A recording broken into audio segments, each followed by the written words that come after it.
Hello everyone, আসসালামু আলাইকুম। সবাই কেমন আছেন? আমি তোরা খান চলে এলাম ছোট্ট একটি ভিডিও নিয়ে আপনাদের সাথে গল্প করতে। গাছ থেকে করল্লা পেড়ে ভেবেছি চিংড়ি মাছ দিয়ে ভাজি করব, কিন্তু খান সাহেব বলল না, তিনি শোল মাছ দিয়ে করল্লা খাবে। আমি বললাম শোল মাছ তো ফ্রিজে নেই। তারপরে আর কি, দুজন চলে গেলাম ফিশ বাজারে, একটা মাছ সুন্দর করে কাটিয়ে নিয়ে আসলাম। আমি সবসময় খুব সহজে তাড়াতাড়ি যেসব রান্না হয় সেসব রান্না করতে বেশি পছন্দ করি। আপুদের কাছে যদি সহজ রেসিপি থাকে অবশ্যই কমেন্ট করে জানাবেন। আমি সময় করে আপনাদের রেসিপিতে রান্না করে ভিডিও করব আর আপনাদের সাথেই আবার শেয়ার করব। যাই হোক, মাছ তো কেনা শেষ হয়ে গেল। তারপর বাসায় এসে এগুলোকে সুন্দর করে রেডি করে রান্না বসিয়ে দিলাম।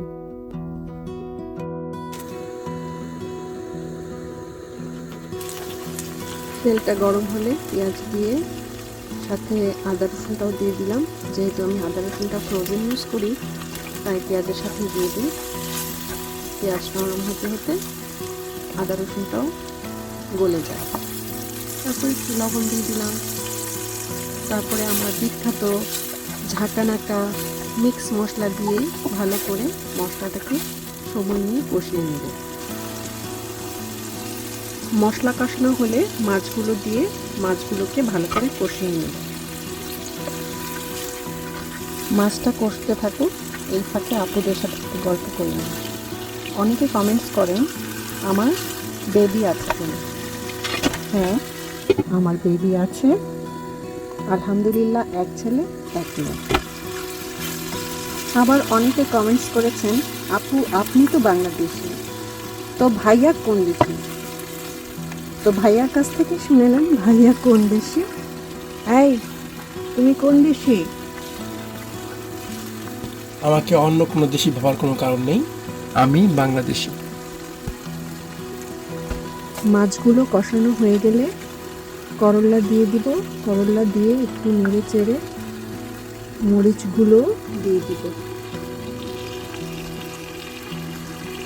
আমি কিন্তু কাউকে রান্নার রেসিপি দিচ্ছি না, আমি জাস্ট আমার ডেইলি লাইফে কিছুটা অংশ আপনাদের সাথে শেয়ার করছি। সব কিছু সিদ্ধ হওয়ার জন্য সামান্য একটু পানি দিয়ে দিব।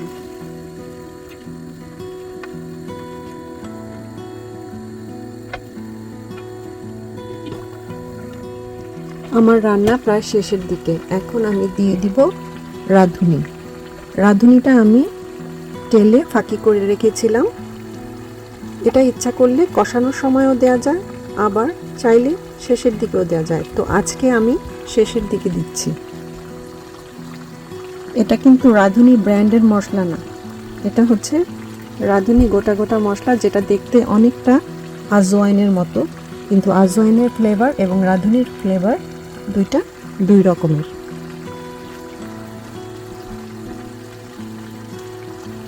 এখন আমি মাছটা সামান্য একটু ভেঙে নেব, এতে তরকারিটা আঠালো হবে। আর এই তরকারিটার মধ্যে আমরা মাছটা একটু ভেঙেই রান্না করি, বেশি ভাঙবো না, বেশি ভাঙলে আবার কাটা কাটা হয়ে যাবে। এই তো আমার মাছের ফাইনাল লুক, একদম আঠা আঠা হয়ে গিয়েছে। এর মানে আমার রান্না শেষ, রেডি।